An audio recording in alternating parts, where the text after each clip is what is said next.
reports in this area going back to 1970.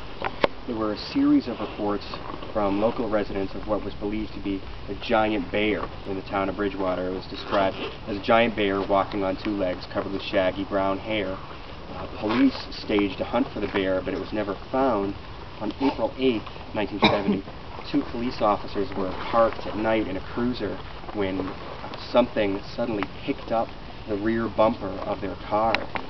They immediately turned on the lights and spun around just in time to see what looked like a giant bear moving around the corner of a local house and into the swamp.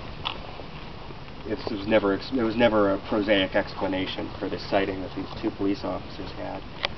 In the early 1980s, there was a trapper named John Baker who was trapping from a canoe in the swamp. He first noticed the smell of something that smelled musky, dirty, like something that lived in the dirt, and he heard something coming towards him and saw what he described as a very large Bigfoot creature covered with long brown hair that was moving through the swamp relatively close to where he was. There have been a number of Bigfoot sightings in the 1980s, the 1990s, and even today, almost at a constant level. Joseph DeAndrade saw Bigfoot on perhaps 2 occasions.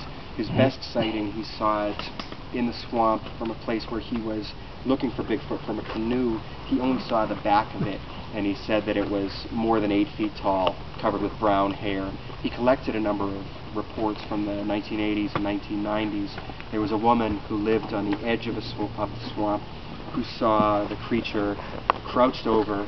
It had brown hair, it had red eyes that seemed to be glowing or maybe were reflecting light.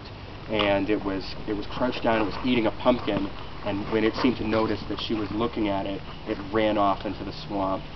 The Bigfoot creatures are usually not seen crossing roads in this area. They're usually not seen in people's yards. Usually they're seen in the swamp or at the borders of the swamp, kind of creeping around.